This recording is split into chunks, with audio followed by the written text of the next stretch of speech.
새벽기도에 나오신 여러분들을 주님의 이름으로 환영합니다. 마음모아 샘물의 기도를 하나님께 드립니다. 너희 모든 나라들아 여호와를 찬양하며 너희 모든 백성들아 그를 찬송할지어다. 우리의 예배를 받으시기에 합당하신 하나님, 주님의 귀하신 이름을 높이며 찬양하며 베푸신 사랑과 은혜에 감사드립니다. 샘물이 온전히 주님만 높이는 참된 예배를 드리게 하시고 주의 임재와 영광을 보게 하소서. 가정을 위해 기도합니다. 여호와께서 집을 세우지 아니하시면 세우는 자의 수고가 헛되며, 가정을 세우신 하나님, 샘물의 자녀들이 부모님의 사랑과 헌신에 감사하며 마음을 다해 순종하게 하시고, 부모들은 자녀들의 마음을 헤아리고 격려하며 신앙의 본을 보이게 하소서. 부부가 서로의 약점을 채워주는 돕는 배필이 되게 하시고, 사랑과 존경, 용서와 감사의 표현이 풍성한 행복한 가정이 되게 하소서. 주원님 안에 한몸 된 교회와 성도를 위해 기도합니다. 너희도 성령 안에서 하나님이 거하실 처소가 되기 위하여 그리스도 예수 안에서 함께 지어져 가느니라. 교회의 주인 되신 하나님, 샘물의 성도들이 성령의 은사를 따라 서로를 섬겨 주의 온전한 몸을 이루게 하소서. 샘물의 어르신들의 영육을 강건하게 하시고 건강이 연약한 성도들을 치유하시며 고난과 역경 중에 있는 성도들을 도우소서.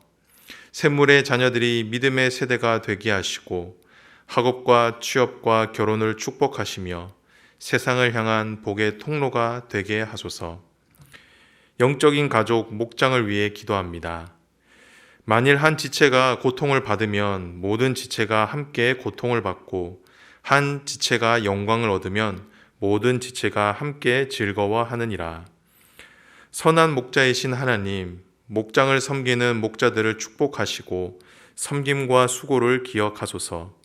샘물의 목장마다 기쁨과 슬픔을 함께 나누고 서로를 위해 뜨겁게 기도하며 치유와 회복이 있게 하소서.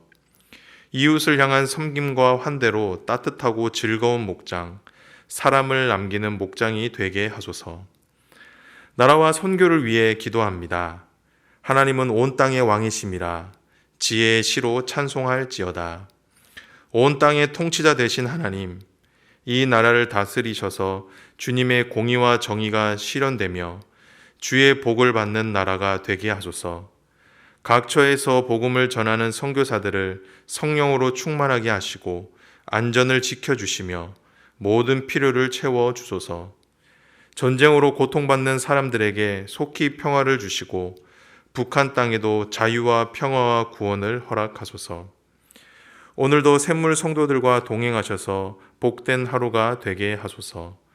예수님의 이름으로 기도드립니다. 아멘.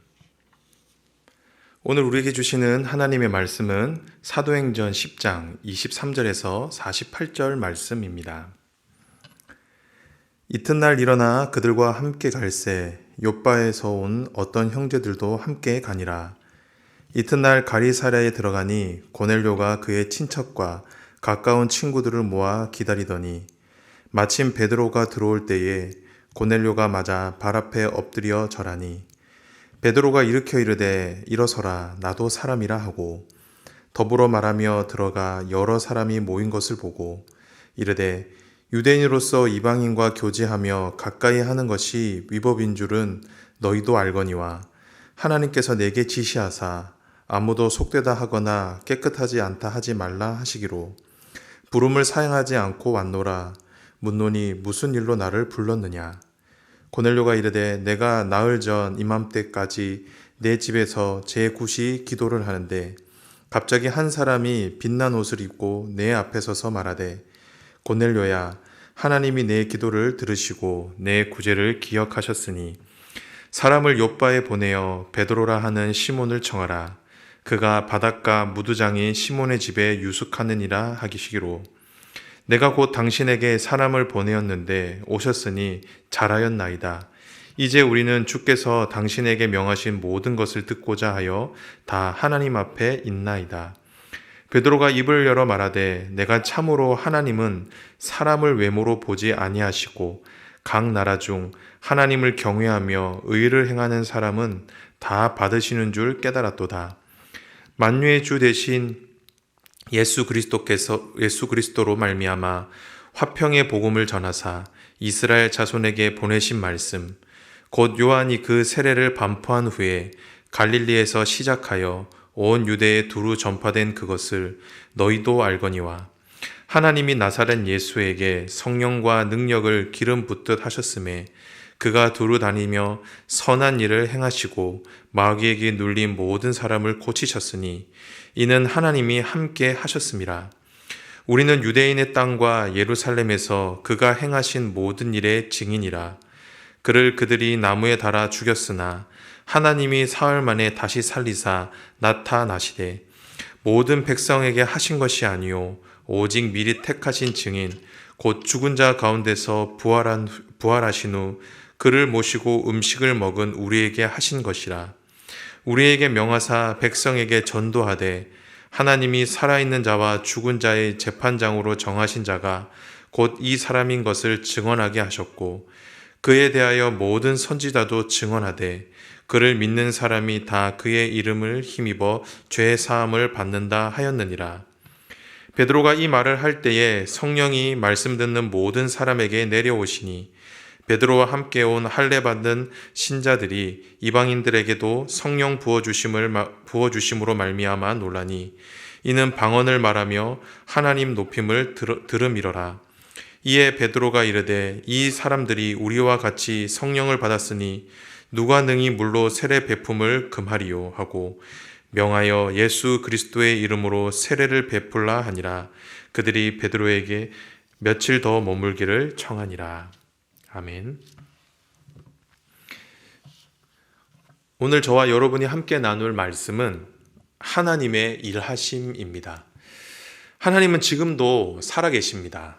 그리고 지금도 일하고 계십니다.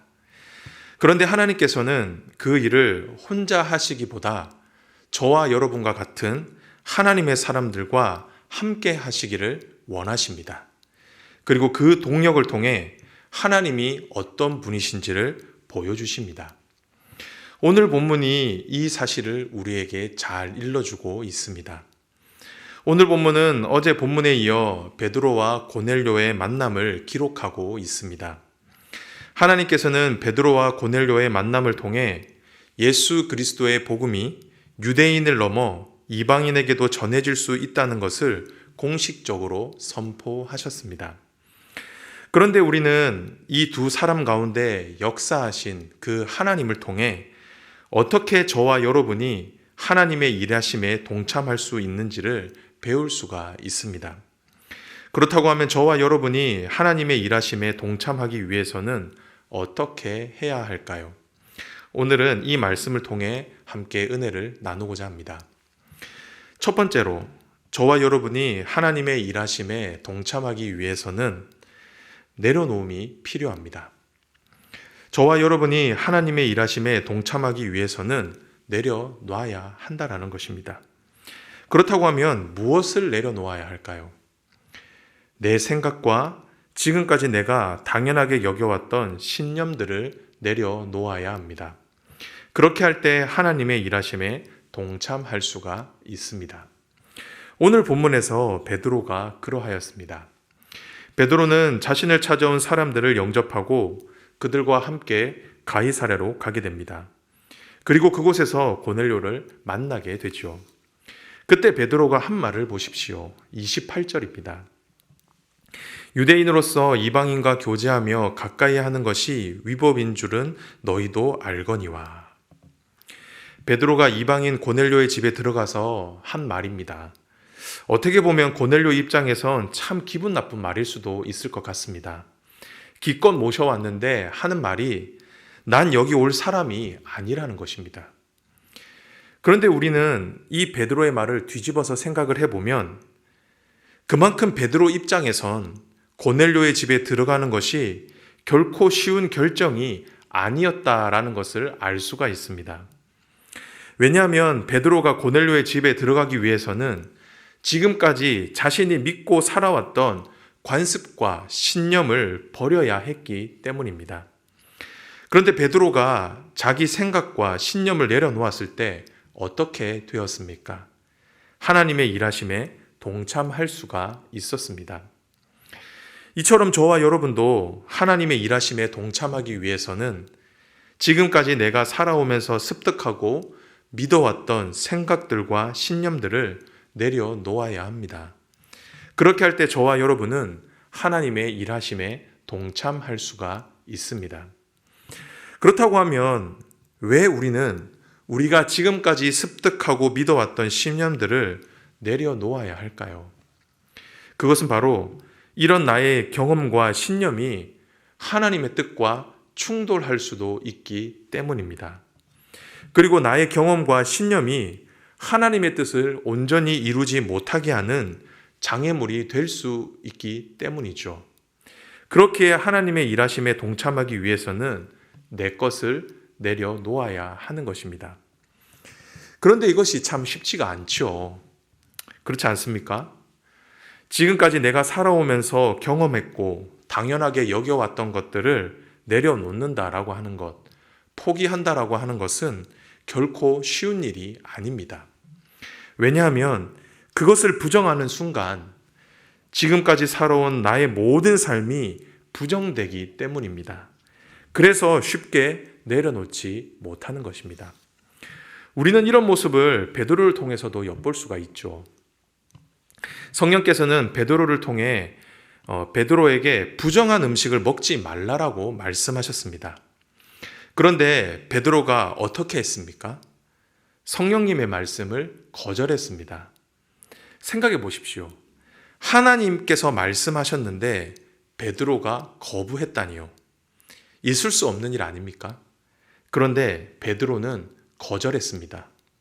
왜 그렇습니까? 왜냐하면 지금까지 자신이 지켜왔던 신념을 포기한다는 것은 곧 자기 자신을 부정하는 것과 같았기 때문입니다. 그런데 하나님께서는 저와 여러분에게 이것을 요구하십니다. 왠지 아십니까? 그렇게 해야 하나님의 일하심에 동참할 수 있기 때문입니다.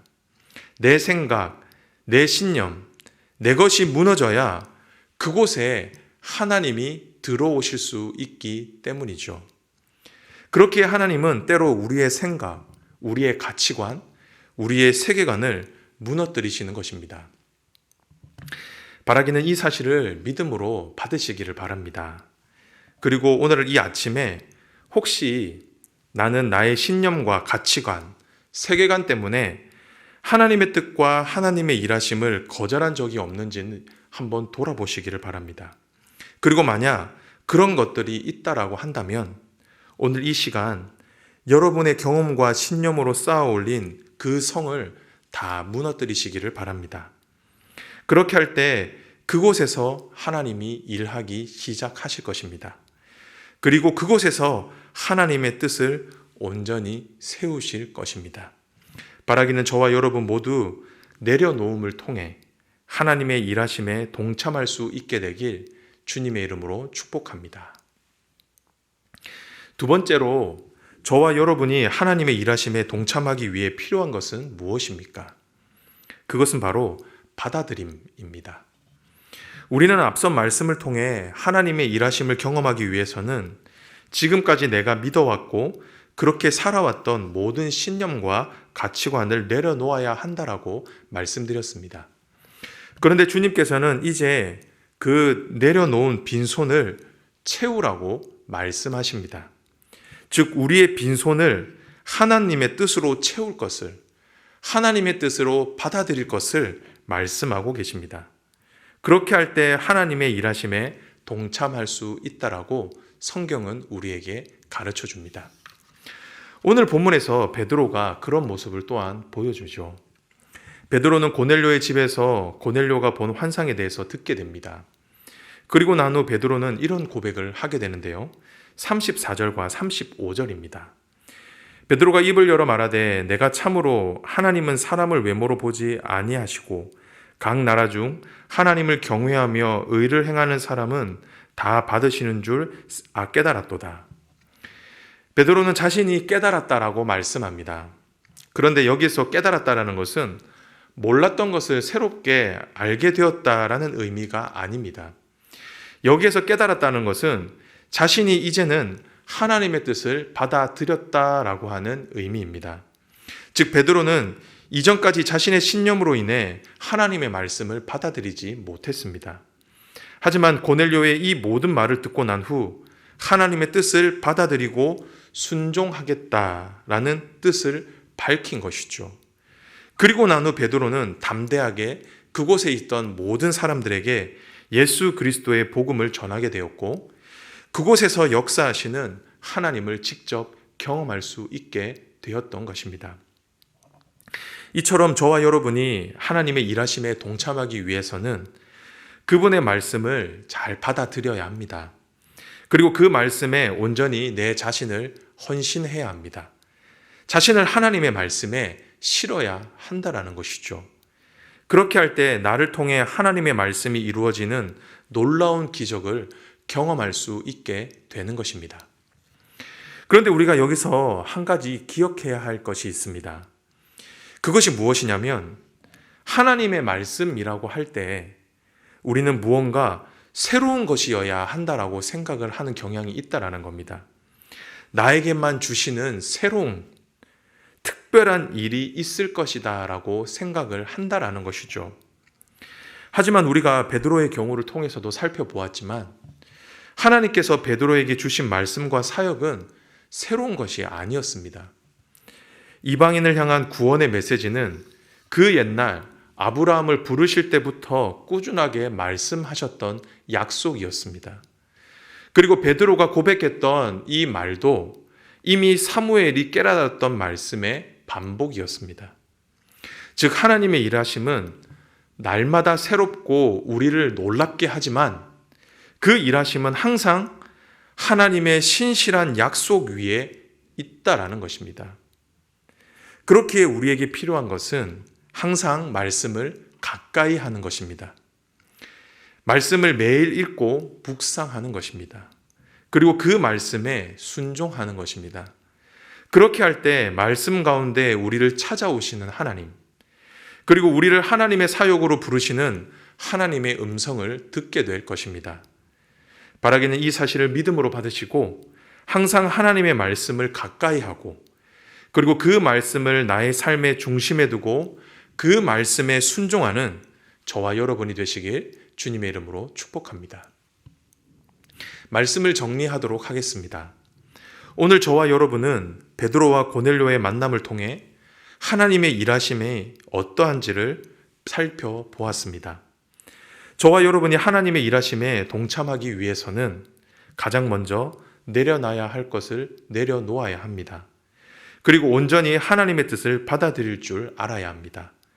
그렇게 할 때 저와 여러분은 우리를 통해 일하시는 하나님의 역사에 참여할 수 있게 될 것입니다. 바라기는 저와 여러분 모두 내 뜻은 내려놓고 하나님의 뜻을 온전히 받아들일 수 있는 그런 복된 성도님들이 되시기를 주님의 이름으로 축복합니다.